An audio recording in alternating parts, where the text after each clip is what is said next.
Hello and welcome to another video game discussion.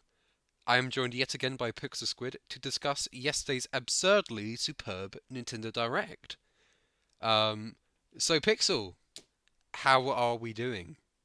I'm doing pretty good. Feeling very overwhelmed from this day's news. There was a lot to take in. There was a lot. There was a lot. Yesterday's February Direct was the typically the first Direct of the year. Kind of it kind of paves the way forward for the rest of the year. Like see what titles we can look forward to until E3 time, and summertime, and then maybe a little bit into the future. Yeah, thinking about all the titles, it's really focusing on this first half and a bit leaking out of the into the second half, but nothing really full on a Far year into later. yeah. Well, there is one I'm thinking, but that's kind of continuing. We'll get into that later. We'll get into that later. Yeah. But yeah, this is honestly going into this, I was already looking forward to 2022, as a lot of the gamers are. I'd say there have been many comments saying like this is looking to be 2017 too, in respect of like this is gonna be a really fucking good year for video games, basically. Yeah, after that direct, it was definitely making 2017 2 actual thing. It really is not the same, but it feels that energy Very, of 2017. yeah. I think and again we really only know up until September with the last title that was announced, which was Xenoblade Chronicles 3, which I'm really looking forward to. But yeah, that's coming out in September, and we don't know anything coming out after then. So we just still don't know about when Breath of the Wild or Bayonetta are gonna land there. It could be like Rabbits, yeah, very much. Rabbids. Yeah, I was surprised not to see Rabbids. I Yeah, imagine same here. if I had to After guess, I would say that would be August, like the first game was. Like that would be the gap leading in from the summer to the fall season, I'd say. yeah, it could Um, be. and then I'd say October would be Bayonetta, and then November, December maybe Breath of the Wild. Like I could see that taking up the holiday slot. Yeah, definitely.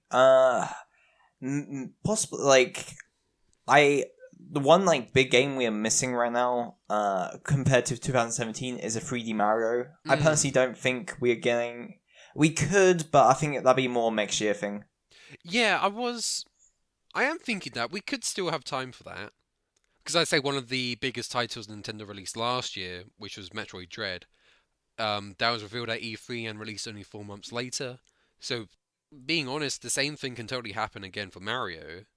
Yeah, even the dates line up because that date was announced at E3 for Mm. Mario, and then it got released in October.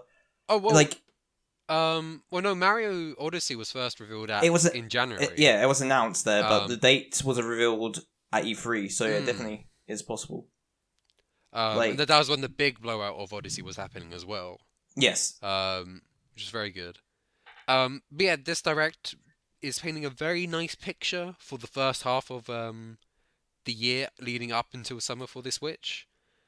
And I think it's quite a crucial year because we are approaching the fifth anniversary of the Switch, which we are also planning on recording a discussion for. So that should be fun. it's crazy that it's been five Yeah. years. um, but it's also important that like we're having such big momentum for the Switch, and I think going into 2022 and seeing what's on the horizon, um, yes, like Direct really showcased they don't have any plans of slowing down. Quite the opposite, in fact, I'd say. Yeah, it feels like we are getting onto the phase two of the Switch because Mm, they recently also said we're only halfway through the lifespan for the Nintendo Switch, yeah. so it's pretty magical that because there's usually that big peak of games around the start and it just kind of Mm. goes down, but no, the peak's going back up this year, The and that Switch still has crazy momentum. yeah, Yeah. definitely. Um, but yeah, I'd say that in terms of like the Direct itself, I would say this is one of the best directs. For one, I think the announcements were all very good. I don't think there were any really bad low points. Or if they were just a breather just to relax from the absurdly high points of the show. Um, but I do feel like this has been one of those directs where really feel they really nailed how to have a good direct, if that makes sense. Like, it's not just about having the good games. I just think the general presentation and how everything was presented was really on point. Like, not every big game was a headline. They kept the suspense when needed. So for example, one of the biggest surprises for me was Mario Strikers returning. Oh yes. Um, and I really like how they didn't really spoil that with the headline thing. They just kind of like started off with a black screen and then slowly faded into the football pitch. That created like a lot of anticipation. And that's what I've really been missing from the recent directs in recent years, where I feel like almost anything and everything has to be a headline, apart from like the opening and closing bit. Yeah. Um, I definitely agree. and I like just like that. the general pacing of this direct Yeah, as well, I think was very strong. Like I said earlier, I feel like there wasn't really many down points. Not much time to yeah, relax, yeah, basically. yeah. Definitely. Like pacing was all good. There was many high points. I do think there's some lows, and I'm gonna nitpick about something, but we get to that. But other than that, solid directs. Mm. Not my favorite, but it's gonna be remembered by a lot by me I think, personally. yeah, I'm in the same boat. I don't think I'd ever pick a favorite director overall, but I would say this ranks highly up there, just in terms of like, just quality overall. I feel like. Definitely, yes. Right, so let's start off with our first game. The game to open up was Fire Emblem Warriors: Three Hopes. I don't think Wow. you're too much of a Fire Emblem guy. No, If I am. I okay, played Three Houses and quite a few of the other, like some of the smaller ones. I'm pretty excited for this, honestly. Like, I find it more crazy to think about this is the same team who made Age of Calamity almost around a year ago. Like, how are they doing this? How they made a game already after making like another Warriors game like last year? well, they did help out with the original Three Houses game. Yeah, that too. Yeah. Um, so I imagine that had a part to play in it. But yeah, I agree. It is crazy that they're putting out another Warriors game so soon. But there is definitely more similarities than just the same developers. So Free Hope seems to be a completely new story set in the Free Houses universe. Um, they say universe, but I'm inclined to think that it could be an alternate universe. Because the way I'm imagining this, and this has been like an idea that I've seen thrown around before. Like I think I remember Roger's Base thinking about this idea before, where this game will give us like a happy ending to all three routes. So basically, Edelgard, Dimitri, and Claude will all have a good ending, basically. And instead of like three factions, three nations going to war on each other, come together to fight the bigger enemy, maybe. I think that makes way too sense, and Hmm. yeah, it could happen. Like, I guess spoilers for Age of Calamity that happens. So, like, Yeah. I definitely can see them doing like another timeline, Hmm. especially for this game. But I think what's even though I wasn't a big fan of that ending for Age of Calamity, I kind of like the world building they did Hmm. for that, and more just like, oh yeah, this lore can still go to the main game. So I'm just a fan of like if a Warriors game connects to the original game because Hmm.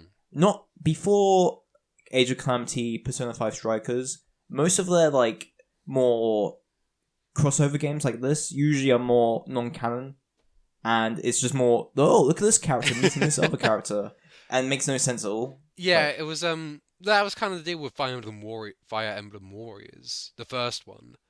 yeah, Whereas they had OCs in it, and that was how they used it to connect to other worlds. But for me, it didn't feel like a proper celebration of the series, because you only had characters from basically three main games, being Awakening, the very first Fire Emblem, and Fates. And then you had Celica and Lyn from two other Fire Emblem games, but the fan service just wasn't there. Um, Only for like basically modern Fire Emblem fans, the fan service was there, and even then, I felt too many characters felt like clones of each other, and that's what kind of made me very interested in that series. Not series, that specific game. Yeah. But for Three Hopes, I am hoping for, a good story. I really like the characters of Three Houses, and so I hope to see like a lot of returning favorites. And the other curious thing is that they seem to have new designs as well. I don't know if that will be new post time skip designs. There's still quite a few questions about this game, Yeah, which I guess we'll find out over the next few but months. it has me intrigued, so to say. Just give us playable gatekeeper, and then I'll be happy. I think Oh yeah, that'd be that was such a nice thing, because he won the Choose Your Legends of votes for Fire Emblem Heroes last year, and that was like one of the best things that ever happened to that game. One of the funniest moments I've ever experienced in the FE community. yeah. Um, Like that when I first saw that, I just felt Gatekeeper should be playable. That'd it'd be make so way too funny. much sense for like a jokey character. It's kind of like how again, slight spoilers here. It's kind of like how the Great Fairies were playable in Age of Calamity as well. Um, Yeah. but yeah, so Fire Emblem Warriors Three Hopes is releasing on June 24th, which is quite a good release date.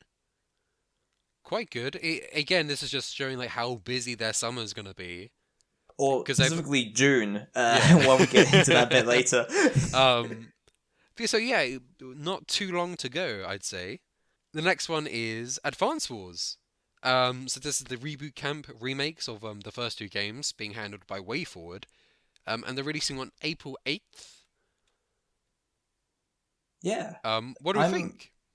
I am gonna. I'm feeling. I'm gonna pick up this game as well. Mm, Like, I've been wanting some like feel for strategy like based games like this, and mm. which is not like for FE like outside of that. So yeah, I'm definitely picking up this. I like the. I know a lot of people are not a big fan of the style, but that style has kind of like grown on me quite a Mm. lot over the past few months, and there's quite a few different modes in this in this game. So I'm excited for it. I would like the pixel art to be revived by like Chucklefish Games because they also made Wargroove, which is very inspired by Advance Mm, Wars. yeah. Which I've been meaning to get around to for the longest time, but I just haven't yet. But Advance Wars, I am interested in it because I'm interested in Fire Emblem. Advance Wars was pretty much the other big strategy game for the Game Boy Yeah. Advance. So Yeah, made by the same team, which is yeah, interesting. made by Intelligent Systems as well. So I'd kind of want to check that out. Um, yeah, they seem to go over new quality of life updates, like being able to fast forward, like voice acting for the characters, which I quite like. Um, yeah, I don't know. I think it's just looking very nice. I think I will pick this up. Yeah, like it's not. I don't think there's a lot to talk about Advance Wars. It's just look. It's a good game. Mm. Like nothing too much to say. Yeah. Um, I I don't think a lot. I don't know. I think there are quite a few. Not. I think Advance Wars is gonna be interesting if people are gonna pick up or not. mm. Especially with all the other games coming out in April as well. So We'll see. We'll see. yeah. The next one is No Man's Sky, which is surprising. Um, Definitely. like I feel like every direct has that one game where it's like, oh, this really shouldn't be running on Switch. And after seeing That footage of is. it, I'm like, oh wow, this really shouldn't be running on the Switch. Yeah. um, joking aside, I think it looks fine. Very commendable. Well, for one, it's very commendable that it's not the cloud version, which is nice to Yeah. have. Respect. Massive respect, unlike another Like. favorite series of mine. Um, yeah, I won't be picking this up. I don't really have much of an interest of it, but it is weird to see. I feel like No Man's Sky hasn't had a spot like this in a while. But then again, it is a very different game from when it first released in 2016, I want to say. Yeah, it was around that time. Like, yeah, I have known from what I've seen from gameplay, they have definitely done a lot different and they changed a lot of it, and Mm, apparently it's pretty good now. yeah. So I'm happy for uh players who want to play on Switch. Yeah. Even though it might not run that good, I guess we'll see. We'll see.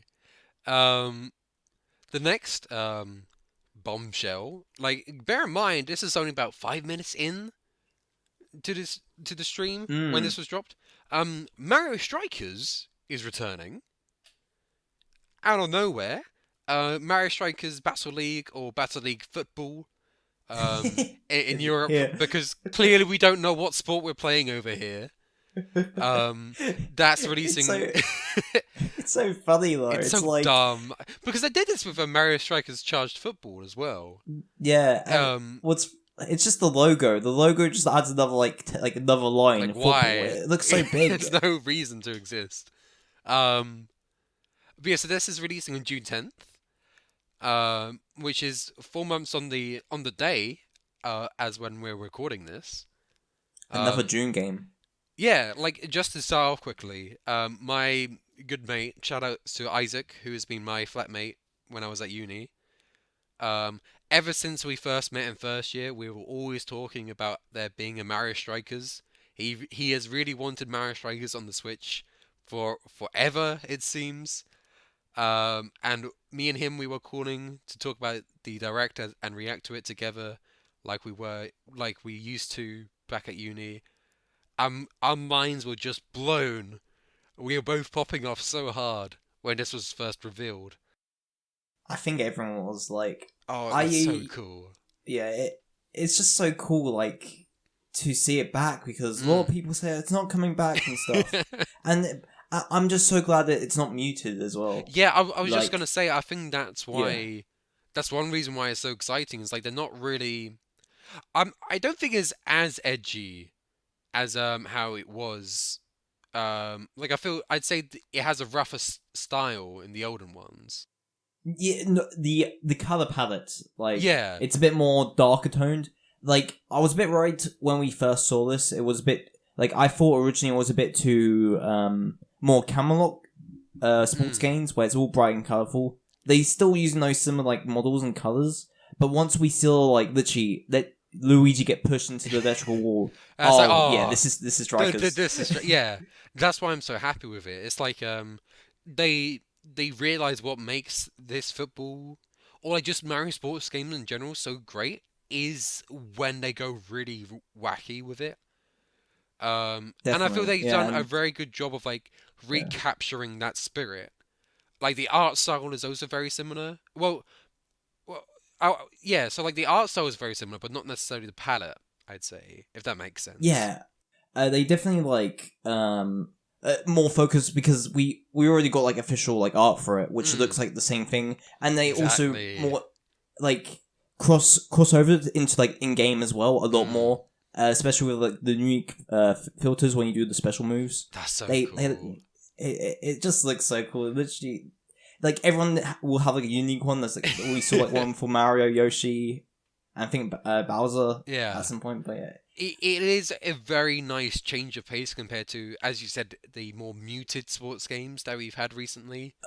Camelot sports game yearly, I call them. It's like I like where Tennis Aces was approaching, but once we hit with golf like 2 years later, I don't know, it felt lackluster and it was a bit too samey. And I'm literally a year later, we're getting a different sports game. I'm assuming it's from Next Level Games. Yeah, they didn't say. I assume that they are. Yeah, I can't see anyone else doing a game like this. Because the last game was Luigi's Mansion 3, so it would make sense for them to be returning with Strikers. Yeah, like, it was... When was it? It was 2009. Yeah, it was 2019, wasn't it? That game. Yeah. So I think that was definitely enough time to do it. And I think during that time, Nintendo brought them. So that's probably that's why there's no name on the actual thing. Maybe I might be wrong about this. Maybe, or they just haven't revealed it yet. Let me see. Yeah, maybe they haven't revealed it yet. Also, there was hints about a possible Strikers 3 in the movie part in the what's called the movie studio in Luigi's Mansion 3 as well. Oh yeah, that was when calling back on their previous works. Yeah. It could. I feel like it was maybe a small hint for the next project, which I feel like it was. I think this was definitely planned out for a quad as well, so I'm just glad it was revealed. Yeah, very good reveal. There seemed to be quite one big change is the addition of gear, which is where you get all the cool armor stuff. Yeah. So it's not default. The default clothes is like a very more traditional football uniform. But for all the cool armor and stuff, that's where the gear mechanic comes into play, which would be interesting to like see and play around with. Yeah.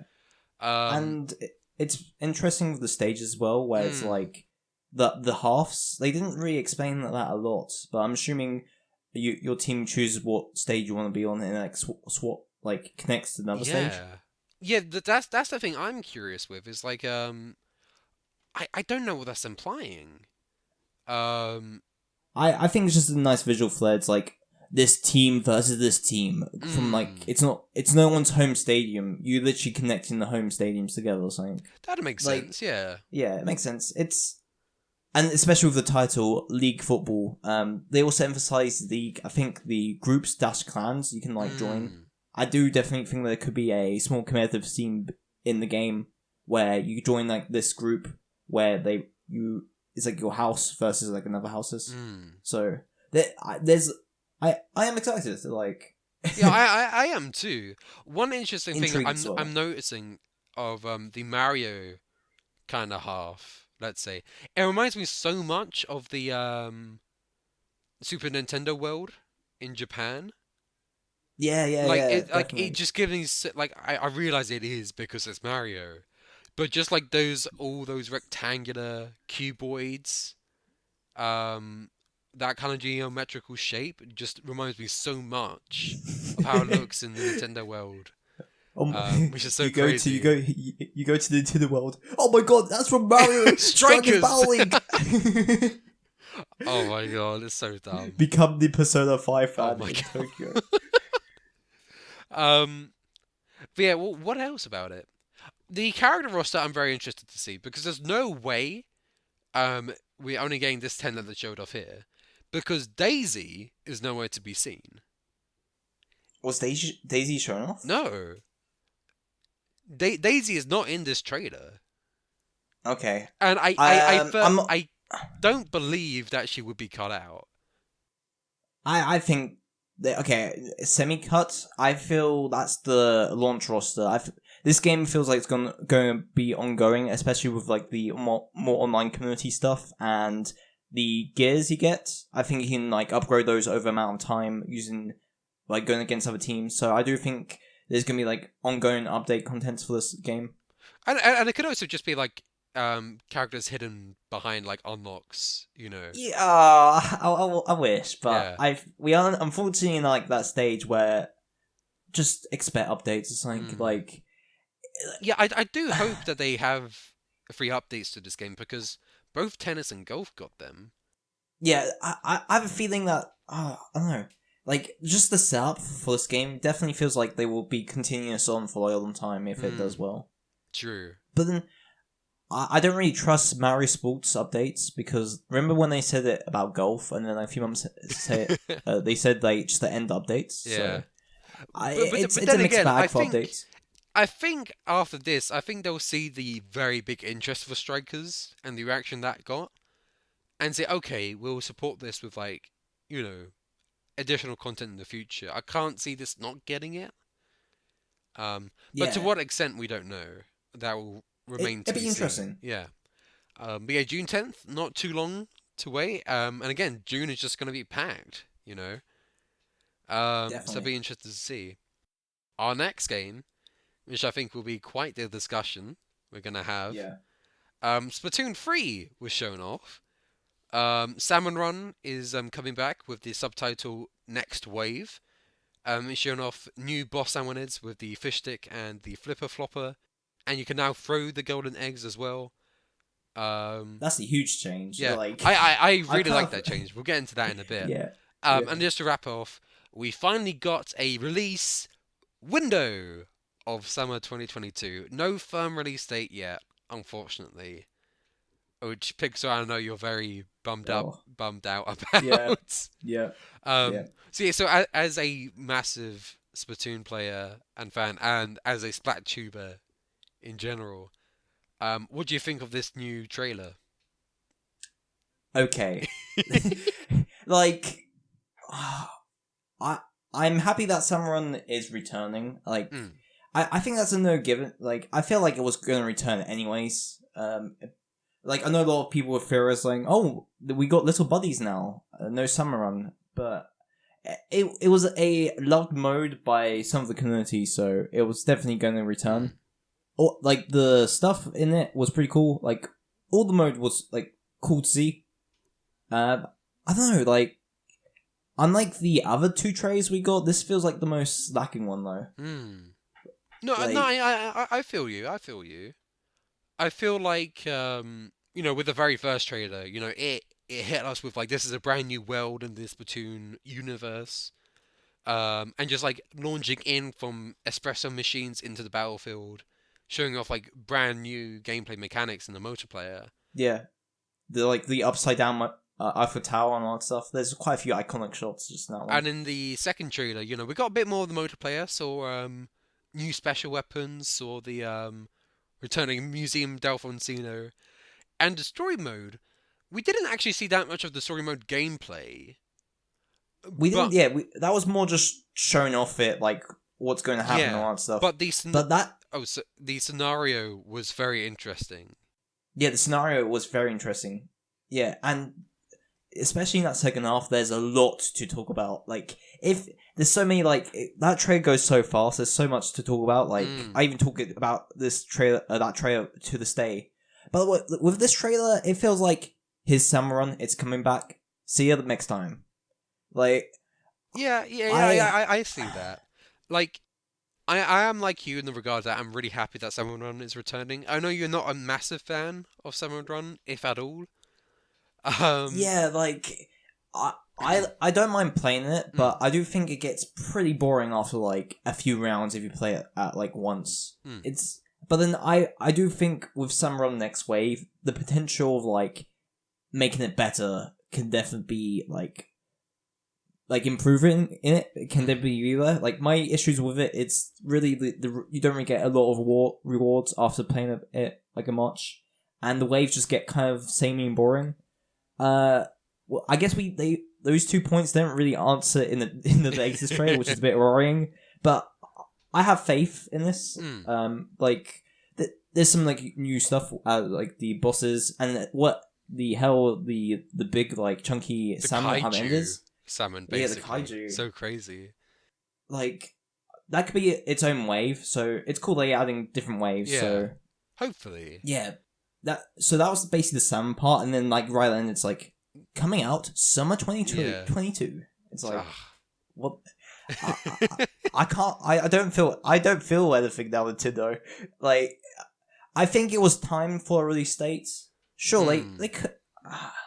especially with, like, some later games, which are coming out after summer, it's like, when is this game coming out, Nintendo? Like, you're not really giving us a release date for anything. We got a firmer release date for Xenoblade, Yeah, that's the point. Like, we got quite a few games coming in June. It's like, when is this game coming out? It's most likely going to be July, maybe August. I am going to predict July. I am predicting July. Well, I have faith it's July. Yeah.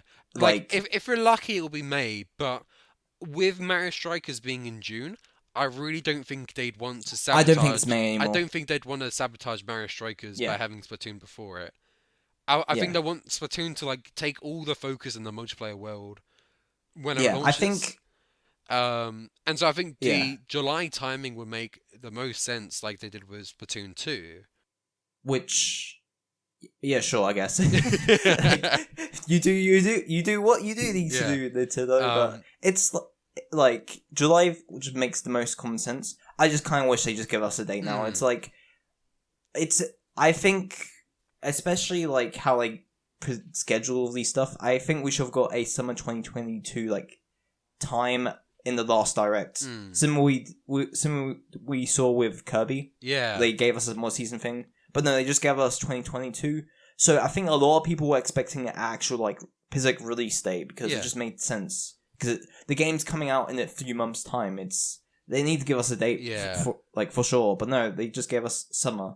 Which, I'm so mixed on that date. Well, oh my god. At the end of the day, it's only a release date, Yeah, I know. But there is I need the day. yeah. I need the day.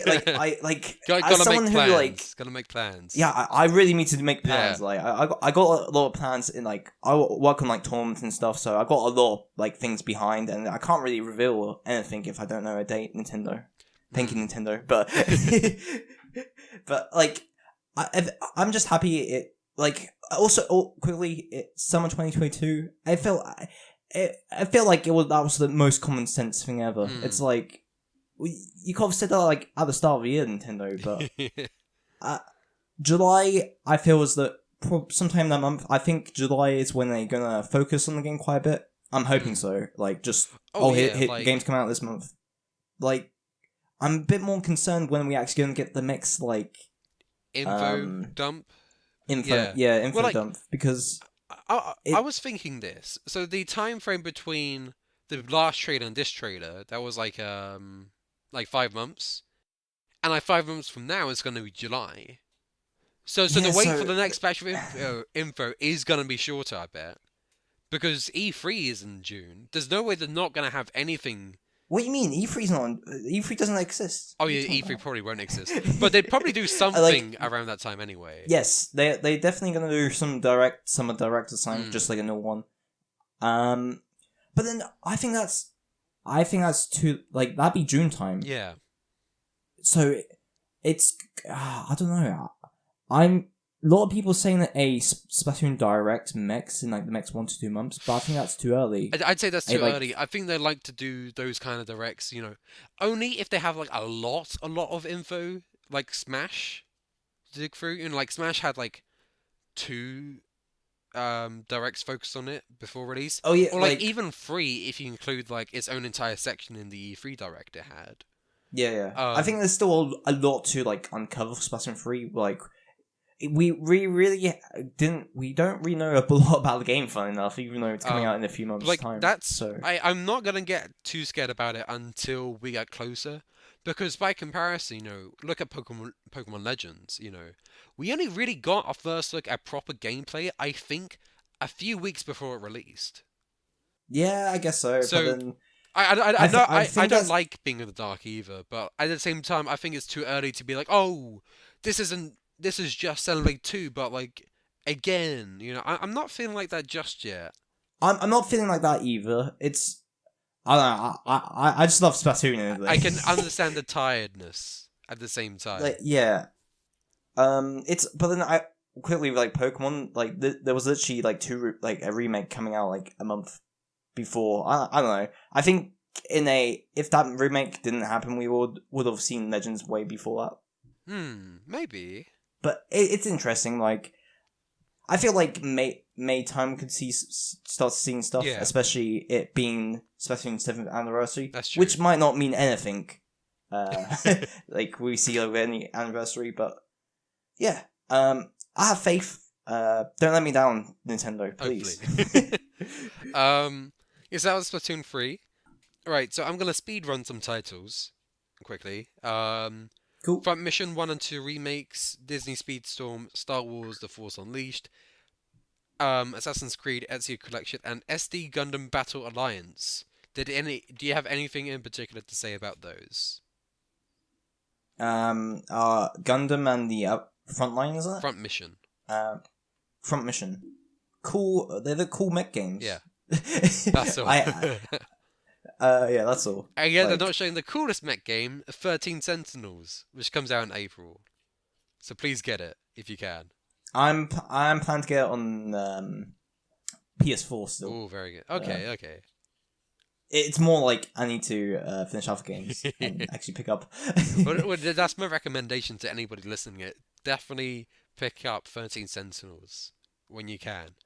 Okay, the next game was Chrono Cross, the Radical Dreamers Edition. That's pretty neat. Yeah, so this has been... a Chrono Cross remaster has been rumoured for a while.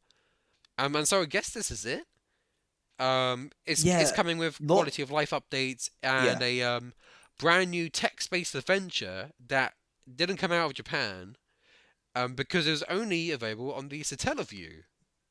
Yeah, that's pretty neat. Like, I think this got rumored back like November time? Yeah, I'd say in the lead up to Game Awards, I think. Yeah, so he's finally bearing fruit, it seems. like yeah, it's cool. I might be picking up, but then I need to play Chrono Trigger Yeah, first. like Chrono Trigger's the one I want to play. Then I play Chrono Trigger, then I'll go back to play Yeah, Chrono yeah, Cross. yeah. But Square Enix doesn't like to like port Chrono Trigger for some reason, yeah. They do literally any other JRPG first and then do Trigger.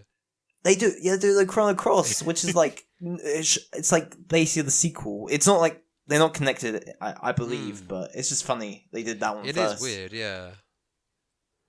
Anyway, that's all I have to really say about that.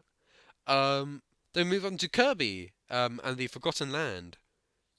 So it only releases next month, so we're in like the final stretch of hype for this game, I'd say. Definitely, yeah. And so it got another trailer last year.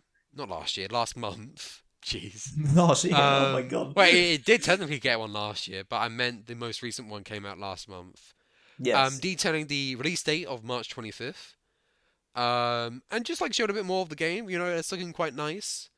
But then this new trailer, I think, shows a bit more of interesting gimmicks we're going to encounter. So the first one is the mouthful mode, which is amazing, really fucking funny, to be honest. It's so dumb. But it's the right kind of dumb that I want to see in a Kirby game.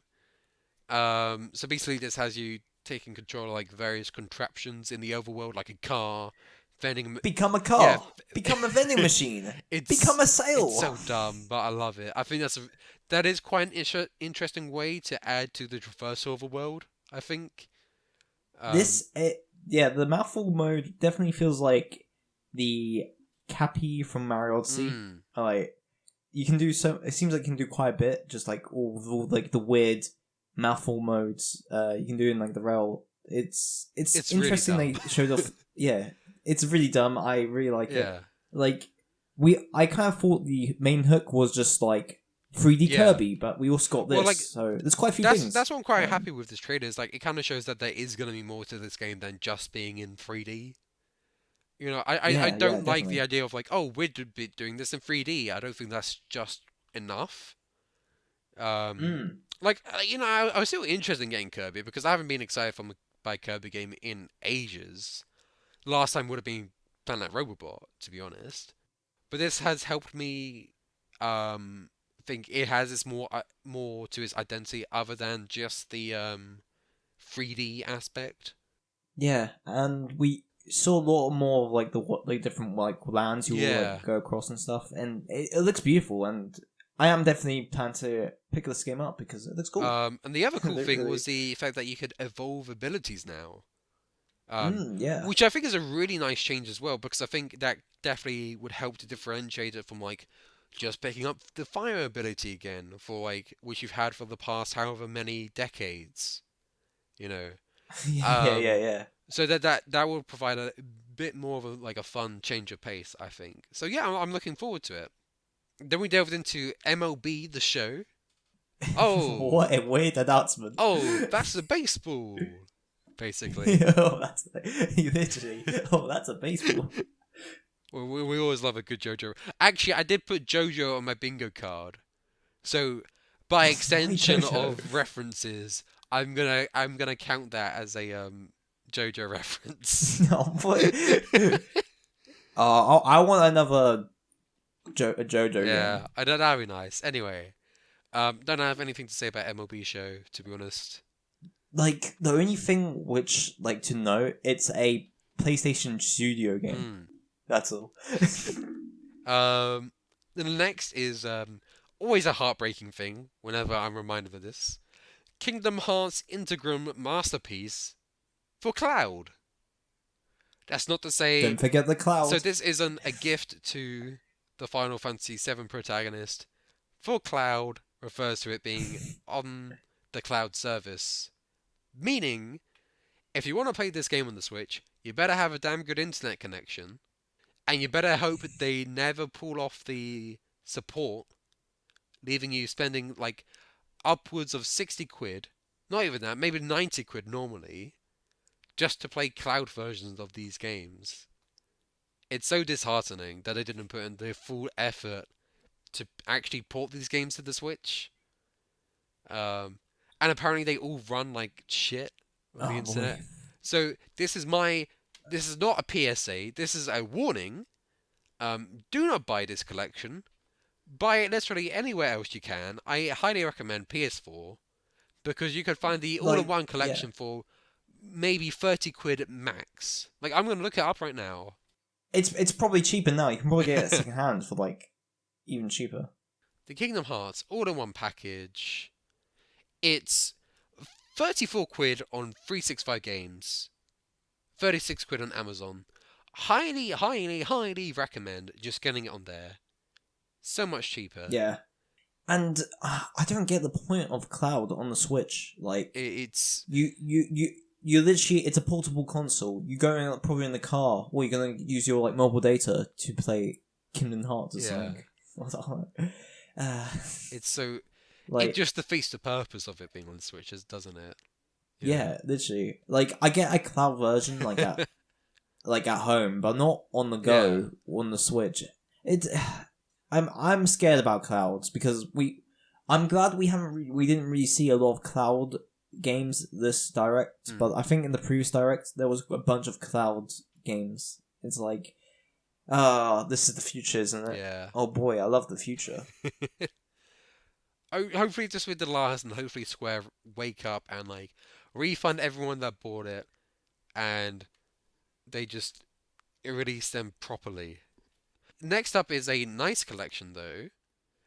KLONOA Phantasy Reverie series. Oh yes. Which I'm very interested in because I've heard very good things about KLONOA. I'm really happy that it's returning for its fans. Don't have a lot to say about it other than cool. Yeah, cool here. Like I might pick it up. Yeah. I'll see. But like I haven't played them, but they look fun. Also, from what I've seen a bit of the original gameplay, it's definitely visual flared a lot.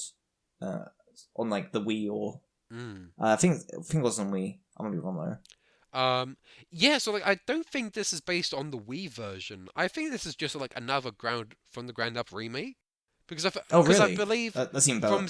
I think from what I've seen from KLONOA experts, let's say, the model used in the trailer, that's like the PS1 model from the original. So they're like not even basing it on the Wii remake. They're just basing it on like a completely new remake of the PS1 game. Oh, that's pretty cool then.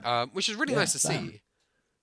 So hopefully it does well and like interested, reinvigorated. I feel like we are in a 3D platformer renaissance era. Granted, I feel like most of the time they are just like remasters and stuff, but it's like, we got Crash, Spyro, A Hat in Time was really popular. KLONOA's coming, but I don't think KLONOA is 3D platformer. Well, mascot platformer. It's more 2D platformer, mascot platformer, but in the 3D space. Yeah. Yeah, mascot. Mascot platformer. Yeah, so we're seeing a resurgence though, so hopefully it does well.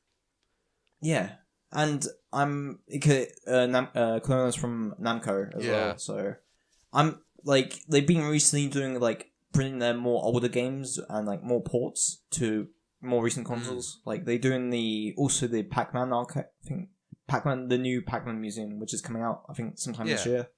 That's gonna be pretty cool. Yeah, it's just cool to see, really. Next up is the Portal Companion Collection, which is very nice to see. I was spoiled on this because someone tweeted about it from the Japanese Direct.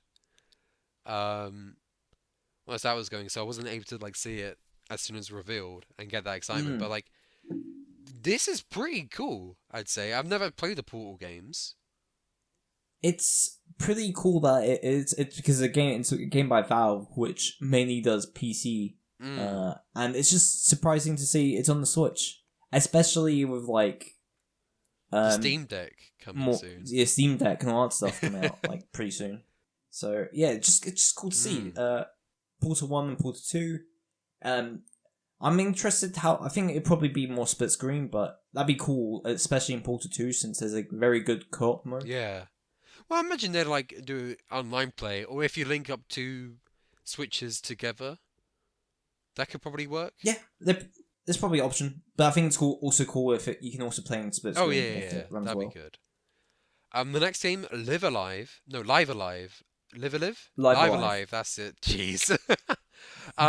So this is one of Square's new remakes using the HD 2D art style. Coming out in July.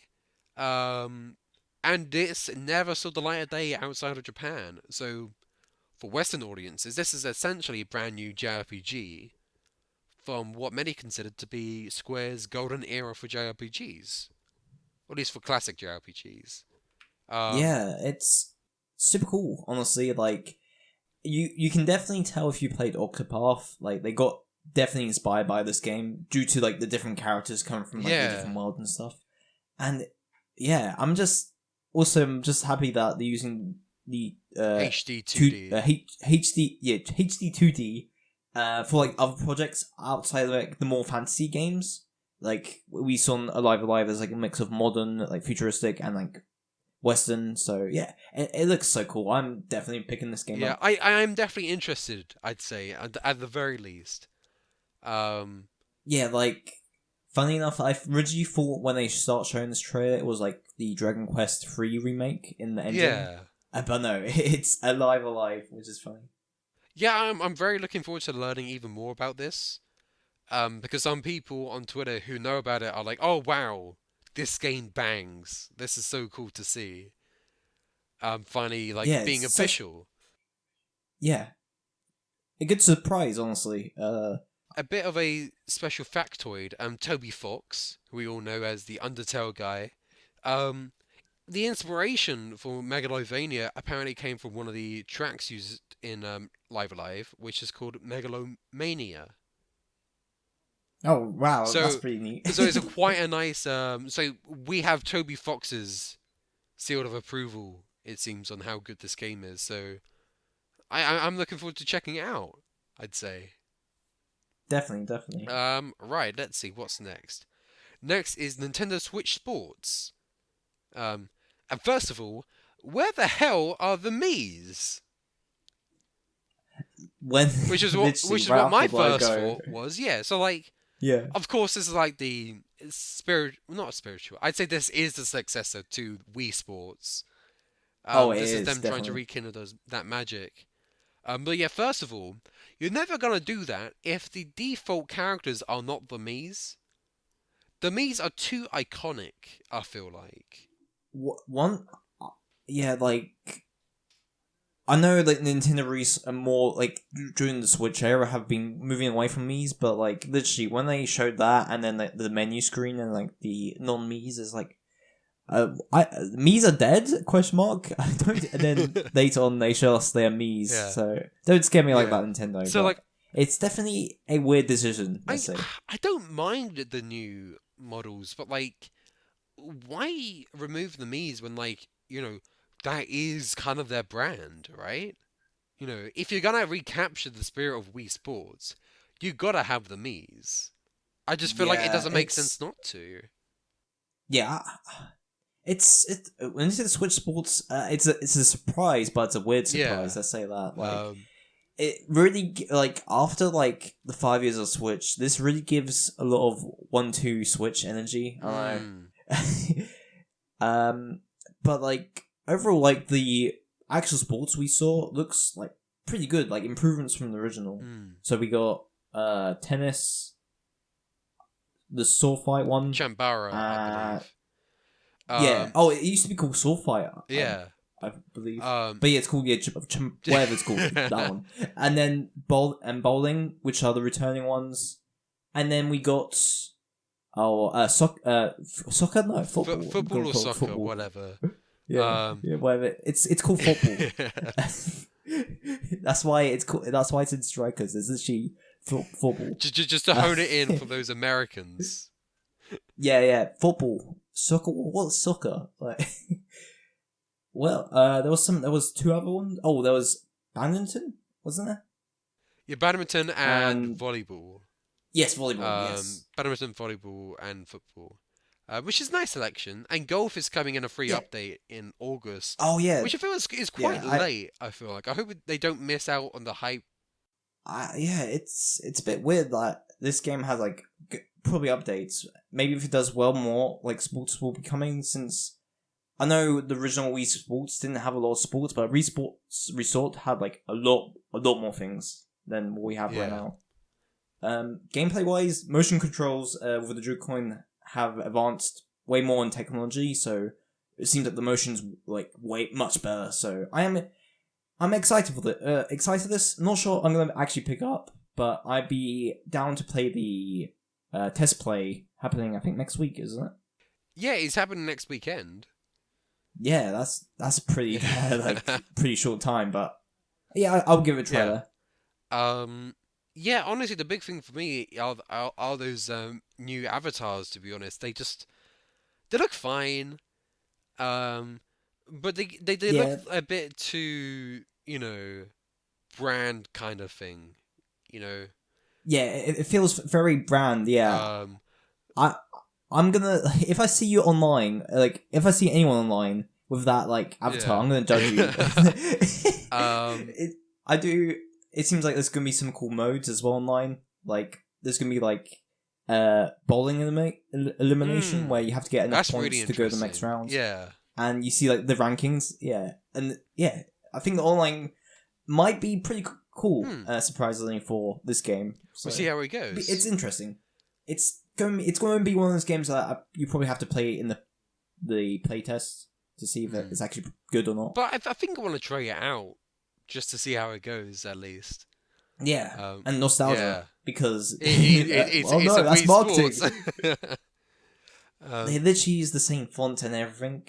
Except for the Mii's, whatever those avatars-looking things are. But it's just coming out in April. Another April game. Oh boy. We're not having a game for May yet, though, which is interesting. You'd think they would. Yeah, that's weird. Ah, well.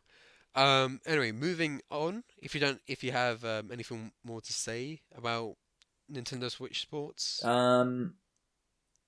Bring back Woohoo Island. True. I do like the new environments. It kind of has like a sports leisure club feeling to it, which I really like. Yeah, it's more city and town based, which is, I guess, cool. But Woohoo Island was like it's iconic. It's iconic. It is. And moving on, Taiko no Tatsujin Rhythm Festival. Any thoughts? I need to pick up the first one. Whoops. And also the drums, which are sometimes a bit... Yeah. Triangle Strategy. Just getting another reminder that this game is still coming. Its final name is still Triangle Strategy. But the cool thing is, following on in the footsteps of Bravely Default 2 and Octopath Traveler, they are releasing a demo of the game, and you can play up to the third chapter entirely for free. And then when the game releases, you can carry over your save data. That's which cool. I really like that move. I am tempted to try it. I don't think I want to try it just yet, though. Even though I like my HD 2D games, I don't really feel anything for Triangle. I don't know why. There's just other like 2D HD 2D games coming out. Yeah. It's like, and then, like, I don't mind, like, Triangle feels like the extension of Octopath, even though the gameplay is different, but I don't know, I'm not feeling it this time. It's just, like, and, I don't know, I'm a bit bored of seeing it in, like, directs. Yeah. Like, this feels like the death loop of Nintendo But this should be directs. the last one, then. So... Yeah, because it's coming out next month. Then we got, like, Cuphead, which I'm looking forward to still. Yes, that's June as well. Yeah. Jeez. Oh, June is going to be busy. June's the busy month for this year. But, like, I don't really have much to say about it from this trailer, but it was just nice to see anyway.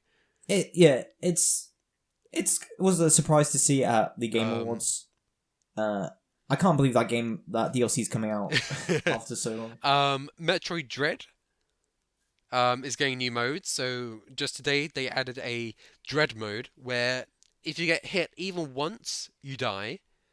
But they also add a Rookie mode, which will basically make things easier for you if you're not much of a gamer.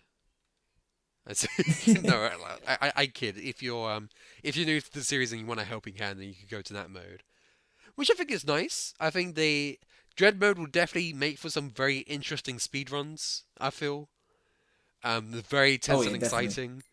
Um, so we'll see that goes. But I'm never touching that in my life because holy shit, Dread is already a hard enough game. So Oh yeah, I'm not I've gonna, seen a lot of yeah, people rage quit. I'm no way gonna pick up Dread mode. No way. But yeah, and they're adding a boss rush mode. I think in August or sometime, April maybe.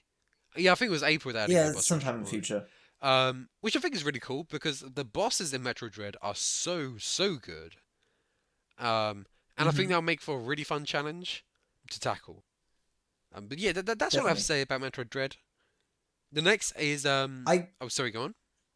Oh no, I was gonna say, I got nothing else to say because it's a game that it's on my to play this. It is good. It One day is I get to good. it. Yeah, The next, Earthbound and Earthbound Beginnings are finally on Nintendo Switch Online. Um, and I can't help but thinking, why on earth did it take them so long? I have no idea. It's so weird, Like, isn't it? I, I'm assuming forgot the main director, the person behind Earthbound. It because he owns a bit of Earthbound. Maybe there's just some it had some talks with it, Hmm. or and especially like they literally we don't really get like Nintendo Switch Online like about specific games in directs. It's definitely a special game Yeah. which gets the special treatment like this. Like even before the Switch, I remember the announcement of Earthbound Beginnings at the one of the E3s. They literally the main person came up and said, "Oh yeah, it's coming on the Wii U." Hmm. So it's definitely yeah. I don't know why it took forever, but I'm glad it's there now. Hmm. Yeah. Um. Well, yeah. This was the other thing. What about Mother 3 then? What do you think this means for Mother 3? Mother Three's coming out tomorrow. It's gonna be great. You heard it here first. You heard it here I first. I don't I don't think Mother Three's never coming. Yeah. I don't know. That's I don't all. want to rule it out because I mean, like, we got fucking Live Alive, for one, right? You know, I think they've definitely thought about bringing over Mother 3. Surely, there's no way they haven't thought about it. No, they definitely thought about it. I heard there's quite a few like messy Yeah. things to like localize, so I think Nintendo just don't want to Mm. do it, so it makes sense. Like the only way we can see Mother 3 if they do like a remake and redo some of the story, but Mm. I haven't played Mother 3 yet. I'm not really sure what's up with that, so I don't know. We'll just have to see. I guess people can just put Mother 3 on the bingo list for the next 10 years or whatever. Yeah, and after that we got a sizzle reel, which I think whenever there's a sizzle reel in a direct, I feel the big news always follows it nowadays. It's always the sizzle reel, and then it's like, okay, this next news is really gonna Yes, blow your definitely. socks off.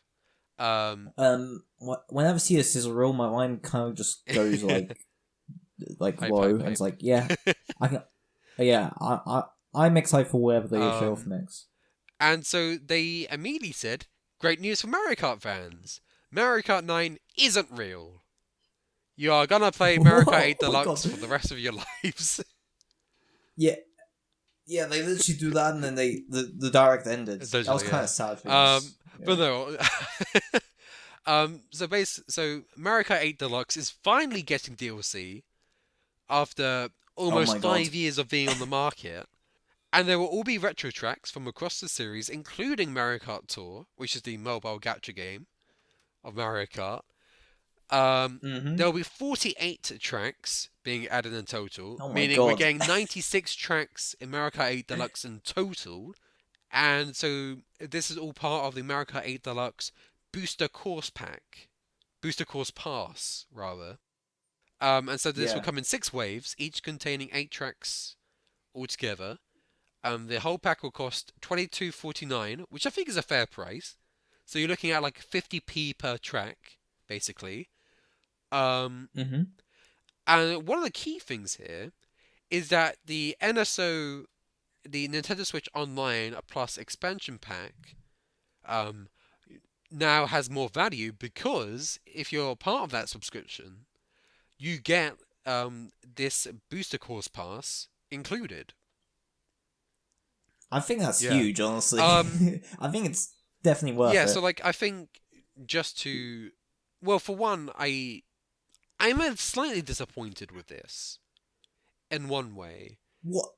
Well, 48 like, tracks. hear me out. Hear me out. Doubling like the tracks from Okay, Mario Kart. okay. Or what else you want? Mario Kart 9? That's like No, I like don't so know. this is the thing. On one hand, I'm really happy they're doing DLC other than Mario Kart 9 because I don't know how they would do Mario Kart 9 and make it really interesting. Like I think Mario Kart 8 is fine enough as it is. Just add more. You know, Yeah. like I don't think it really needs mechanical changes like Splatoon 3 is adding. To be honest. And so 48 tracks is like amazing, even if they are all retro. My main problem is with how they look, to be honest, because when you compare them with the retro tracks from the actual base game America 8 and the America 8 Deluxe base tracks as well, and you see how they did retro tracks, they were like completely reimagined graphically, you know? Yeah, I get you there. Like, I'm a bit worried about that too. I think it's a bit too soon. Like, once we actually see gameplay Yeah. and like just looking at the courses, we can definitely Yeah. judge that. It's like I'm a bit worried that because if you look at all the retro tracks from the main base of Mario Kart 8, you can definitely see they implemented the gravity, the gliding, like the transformation into swimming a lot more, maybe to some of these new tracks. So I'm curious how like far they're gonna take it. I do hope it. And then I think another point is I think most of the returning tracks could be just from Mario Kart Tour. Well, like, that's why they look maybe a bit basic. This is the curious thing. So Coconut Mall is returning, which I love. Thank you. Yes, amazing map. Honest, just looking at it and looking at all the tracks that they're adding, they all look styled in the style of Tour.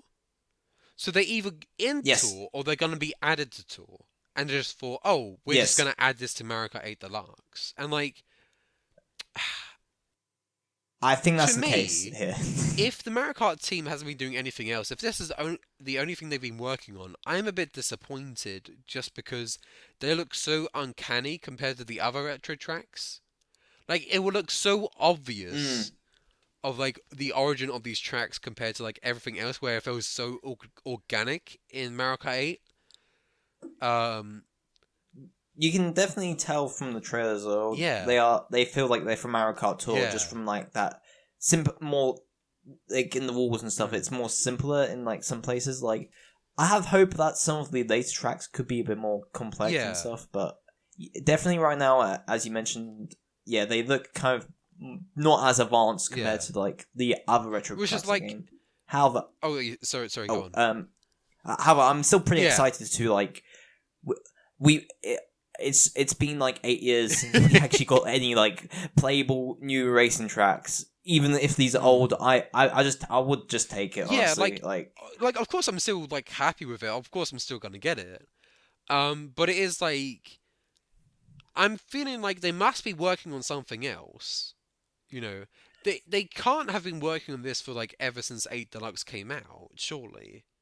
So, I think it's a mix of both things. I feel like maybe an Arms 2 like, or something, maybe. Or oh yeah, maybe Arms 2. I have hope in that, but I do definitely feel like this setup of like I guess like crossing between Mario Kart Tour and Mario Kart 8 Deluxe has been planned for ages, especially like the track number. Yeah. And I do think, especially those rumors we got like a few weeks ago about Mario Kart 9, I think that development is still going on back in the back.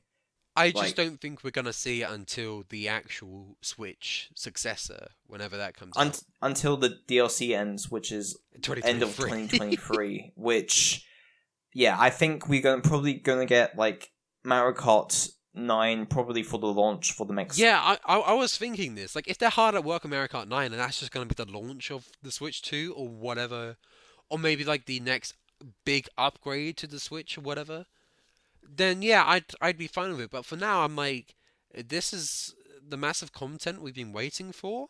Granted, it's more of like a graphical thing, Yeah. and I know like it doesn't really matter altogether, but to me it just kind of feels like, well, not cheaping out, I would say. I think that'd be a bit too harsh. But when they say like, oh, they've been like, oh, reimagine, it's like, well, clearly not in the same style or like the same effort as thingy. Yeah. Like I didn't see any anti-gravity stuff in that trailer. Yeah, I didn't see that either. There's some like gliding parts, but It's on the bloody official artwork for this DLC. They're all in anti-gravity mode. So surely God. some of the courses must have anti-gravity included. yeah, maybe there's gonna be some more specific Yeah. ones. Okay, like let's quickly go over them, shall we? Like from the confirmed ones we know from Wave 1, which has come out in March, the Golden Dash Cup will have the Paris from Mario Kart Tour, Toad Circuit, Mario Kart 7, Choco Mounting, Mario Kart 64, Coconut Mill, Mario Kart Wii, and then the Lucky Cat Cup, Tokyo Blur from Mario Kart Tour, Shroom Ridge, Mario Kart DS, Sky Garden, Mario Kart Super Circuit, Ninja Hideaway, Mario Kart Tour. Yeah, so like I'm excited to revisit those tracks and like experience the tour tracks for the first time. Yeah, I just hope they're good, you know, basically. Yeah, I think I think we're gonna get it's a double-edged blade. I feel here just from the list. You can tell some of them are from like I believe Sky Garden, and maybe not some other ones are like the Toad Circuit. Choco Mounting. I think is from Tour as well. Oh yeah, from Tour. Like I remember seeing the cloud part. It's like this skybox and this like aesthetic design definitely feels like from definitely feels like from Mario Kart Tour, which is a worry, and especially how many Mario Kart Tour maps are in like the first wave. I do definitely feel like they are using Mario Kart Tour as a base here, which like I think the tracks will be fine enough, but it's more like, you know, it's just going to be so jarring, and to be honest, I would much rather have the consistency with less tracks than having more, but them looking really weird, you know.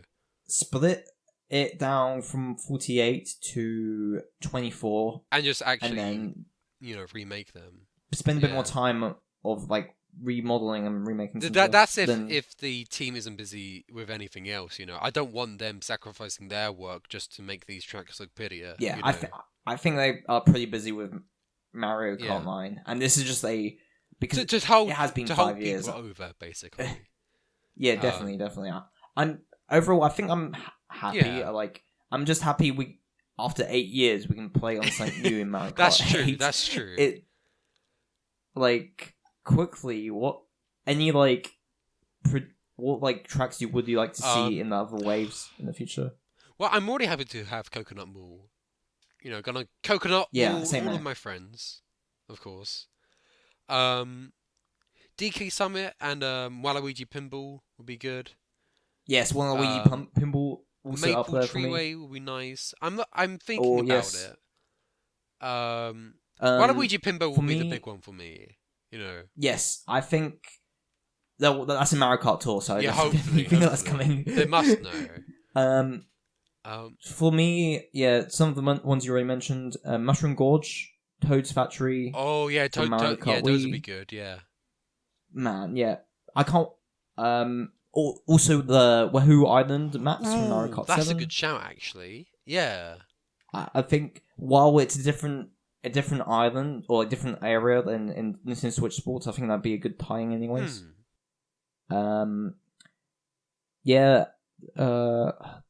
There's quite a few that I want. Not all the tracks are going to return because in total, well, the ones which aren't in Mario Kart 8, there are 89 tracks, which could be added. So only half of the tracks we know are going to get in. So it'd be interesting which be the choices over the next 2 years. It's just going to be fucking Smash speculation all over again, isn't it? It's so yeah, definitely. But hey, it's more Mario Kart. I've been wanting it, so I would take it. And it has it has persuaded me to bump up to the expansion pass, to be honest. Yeah, But I'm planning to do it probably tomorrow. I don't like it just because I I'm don't want to doing be it. committed to the expansion pass. So whenever it ends somehow, or for some reason, then I'll still have the expansion pass for Mario Kart 8 Deluxe. I'll still have that DLC if I buy it Oh separately. God. But on the What? flip side, Look. What? I'm getting it online anyway. The price to Yeah, yeah, bump up is gonna be around the same price as buying this the pass anyway. So it could yeah. be a good deal. You, you just kind of like put it sank this into the side in my head.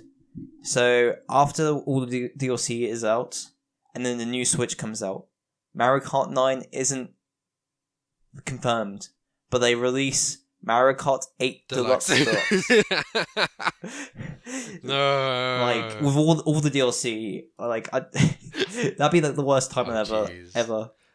But I think right now I'm happy. Like I think this is the positive timeline, even though there's some like flaws to it. Like they could announce Mario Kart 9, but I wasn't feeling it either. I don't know.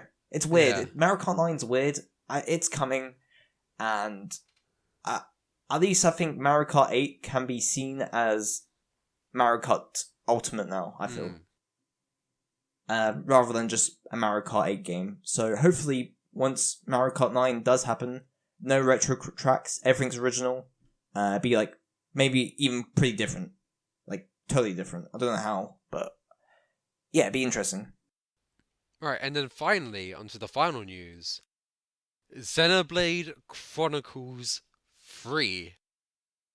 Oh boy, am I excited for this one. Yeah, it looks super cool, Yeah. honestly. Yeah, so are you a big Xenoblade guy, Pixel? Oh, I wish I was, but that gameplay. Oh, Xenoblade Yeah. 1 or Xenoblade 2? What?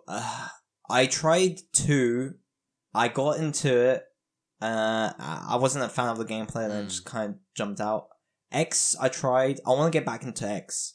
I and also for 2, I might give another chance maybe over the next few months. I do have the game still, but 2 can be very tough to get into for a lot of reasons. I'd say Xenoblade Chronicles 1 is a lot more welcoming in that regard. I think the story is easier to grasp onto, or at least engage with more compared to like 2. I feel is like a lot more anime, for lack of better phrasing. Yeah. And like anime, yes. And I'd say Xenoblade 1's gameplay is much better to like actually get synced into. However, I much prefer Xenoblade Chronicles 2. I just think the world design is a lot more interesting, to be honest. Well, not a lot more interesting, but I think some things about that world just pop out to me more, personally. I really like the chemistry of the cast. And the combat. Yeah. It starts off very slowly, I'd say. And it is annoying that it takes a while to like really pick itself up. When you hit that point, when that combat really hits and you really jive with it, it has been one of the best systems I've ever experienced, I feel like. And it's even better in the DLC. But anyway, Okay, so like interesting. I'd still recommend Xenoblade Chronicles X, but I wouldn't blame people for dipping out, to be honest. I want to do another attempt. So your advice is trust me, it gets better. Which I know is shit advice, but that's the best I have. I think a lot of people say about the game. But yeah, like just my reaction to it, Xenoblade 3. It's interesting just from like outsider. There's a lot of like I can definitely tell there's a mishmash between like the previous 3 games. But yeah, that's really what I got to say about it. I guess what's your thoughts? I'm just really excited, to be honest. So like I have, ever since playing Xenoblade Chronicles 2, I have grown to like really like the series. Because I had dabbled in the series beforehand, but Xenoblade Chronicles 2 was the one to make me, oh man, I'm really interested in it now. Yeah. So Xenoblade 1 and Xenoblade 2, they essentially take place in different universes, but there is a connection between the two. I won't specify how, but I wouldn't really classify that as a spoiler anymore, because a big part of Xenoblade Chronicles 3 is that the universes of Xenoblade Chronicles 1 and 2 are now merged. So that's the big point. So this comes from directly from the executive director, I believe. Oh, really? Yeah, so this comes from Tetsuya Takahashi. This is from the official site, bringing together the futures of Xenoblade Chronicles and Xenoblade Chronicles 2. This title will take players to the world of Ionios. I think that's how you pronounce it. But yeah, and you see there in this trailer there are races from both games. So like they're like the cat people from Xenoblade Chronicles 2, who seems to be the main girl, and there are the people with the wings on their heads, who are the High Entia. They're a race from Xenoblade Chronicles 1. So that's one example. And then the other example is that the key art, which seems to be the title screen, you know, the one where they're on the green plane and they're looking out to the sky, basically. Yep. In Xenoblade Chronicles 3, it combines the cover art of Xenoblade Chronicles 1 and 2. Because it has the massive Sword of the Titan of the Mechonis from Xenoblade Chronicles 1 impaling one of the Titans from Xenoblade Chronicles 2. And that's the key art for Xenoblade Chronicles 3. Oh my And god. that's so Yeah. fucking rad. And the coolest thing is that they apparently came up with this sometime between the end of development of the first game and the beginning of the development of Xenoblade Chronicles 2. So they've had this idea for whoever knows how long. Many years. So it's so crazy to see. So this is the big thing that has been rumored for ages, because like this has been a hot rumor in the Nintendo sphere for a good while now. I think ever since September. Mm. Because Yeah, yeah, past few so months. because I think the voice actress from the first game talked about re-recording, not re-recording, just recording some new lines for a Nintendo game. That may have been an old interview talking about her role in Future Connected, which was a extra epilogue to the Switch port of the first game. But many fans took that to mean it to be a new game, and that was backed up by some reporter, I think Imran Khan, maybe, who mentioned that Xenoblade Chronicles 3 is combining the worlds of Xenoblade Chronicles 1 and 2, and follows on from both of those far into the future. Um, and we actually see evidence of that in this trailer, because I think there are characters um, from Xenoblade Chronicles 1 and Yeah, 2. which looks similar. I don't think they Yeah. just look well. There are similar looking characters, like the cat girl that appears in this one does look very similar to Nia from Xenoblade Chronicles 2. Um, However, it's very implied that the characters that we see towards the end of the trailer, just before we get the final shot, I think they are the actual characters from Xenoblade Chronicles 2. And for like story reasons from their respective games, it makes complete sense why they're still alive. Um, just in terms of like age stuff, basically. You know, like the high end, they live for like many years. You Mm-hmm. know, Yeah. so that's very interesting to see. So I'm really looking forward to that. But that also means that, you know, we're probably going to see like Pyra Mithra. We're probably going to see some bullshit and see like, you know, somehow Shulk or like Rex plays into the story of this somehow. Or like some ancient heroes or whatever. It's gonna be so crazy, I think. And I'm sorry for like fanboying about this for like, the previous 5 minutes, but it's like Oh, it's all good. Do you think this could be like end of a trilogy then? I think so. I think it makes complete sense for this to be the end of the trilogy if they're combining the worlds of Xenoblade 1 and 2. But on that note, what I'm really happy with is like Xenoblade 3, it's still having its own identity. It's still having its own main cast, for example. You know, because when I first heard those rumors, I was worried. It's like, oh, is our party just going to be primarily Xenoblade 1 and 2 party members, or at least the ones that could feasibly survive thousands of years into the future? So it's like, it wouldn't make sense for Rex to still be alive and kicking normally just because he's a human. And so 1,000 years down the line, it wouldn't make sense for him to still be here unless some shenanigans happened or whatever. So it seems to be an entirely new cast making up the main party, which I'm really looking forward to. Um, all of their designs look really cool. The character designer has returned for Xenoblade Chronicles 3. Their designs look so much more grounded. They look so much more less fan servicey, let's say. They just look so cool just in general. And you wouldn't believe, Oh, yeah, and you definitely. wouldn't believe it's from the same guy, but it is. The same guy that made Rex's dumbass design made the designs of the main cast for this game, and they all look so cool. I really like the person with like the origami kind of objects. I think he looks super cool. I'm really interested in his powers. I'll, I'll keep seeing many Twitter posts about the main pro tag stealing like other Oh yeah, protagonists' yeah. looks. I was looking at him. It's like that kind of reminds me of like I can't remember who, but he looks like any other like normal protagonist. And Like, that's probably my only complaint about how the main protagonist looks. oh, I know, I like it. I I like like it. it. Like I think he's, it's a good design, but it just kind of looks it, like compared to Shulk or like Rex, I feel like he could belong to any JRPG. You know? yeah, I guess so. Like, I like. There's one where like the protagonist still looks from like Travis from Yeah. No More Heroes, and then like Fling from SMT4, and like some other characters is like, yeah, it does. um.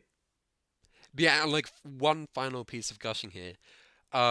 There's a lot of returning.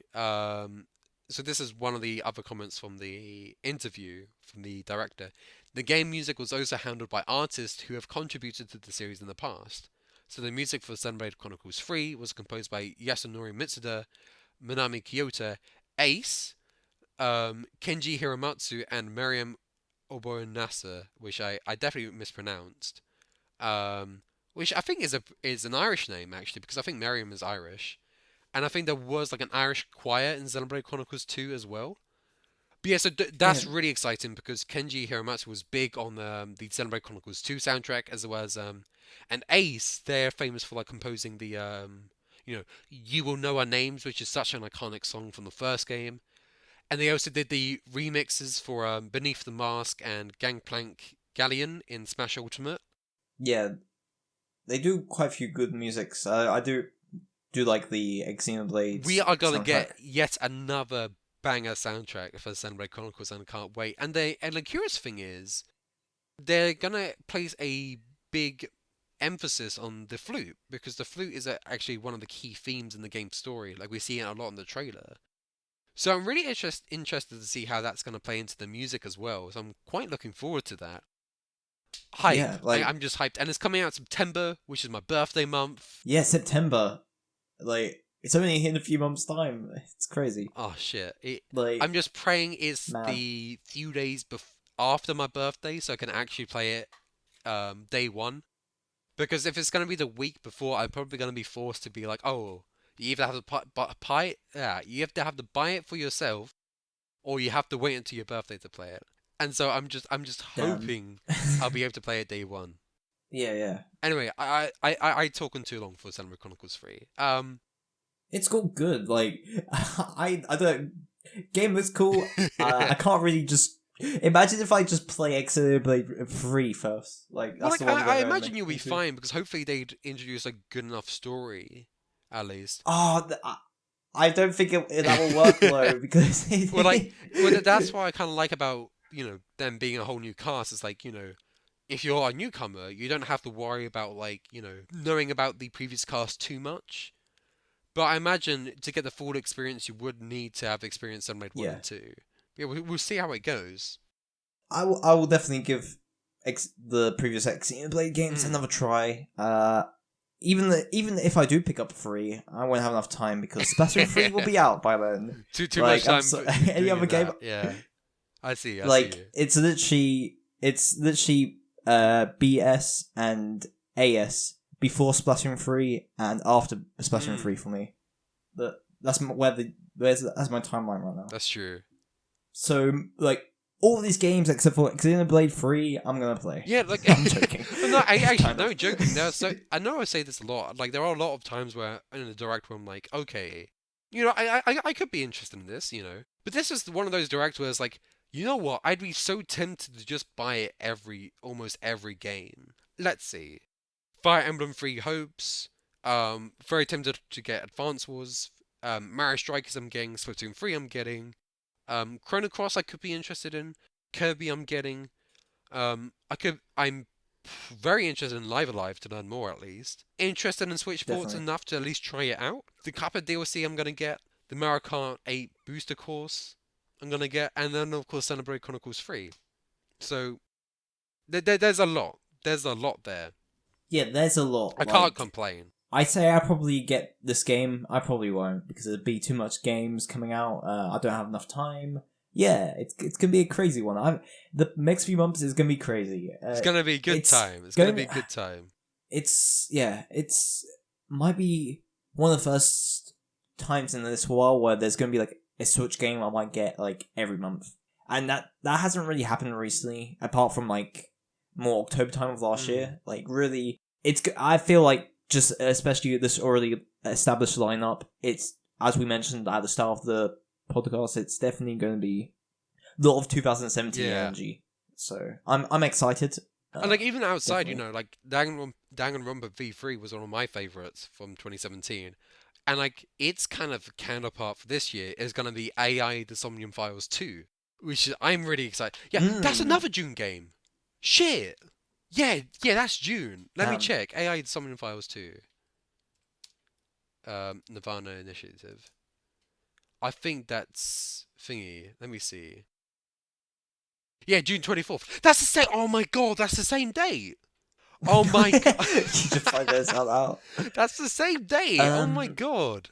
Yeah, like I can't think of any big games I'm getting outside of like just straight up Nintendo, but Persona 4 Arena, March. I think that's it. Most other games are more Nintendo right now.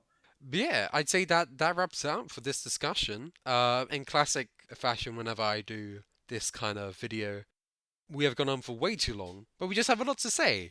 Honestly, 1 hour and a half for a very unpacked direct. I think that was good. We paced it pretty well.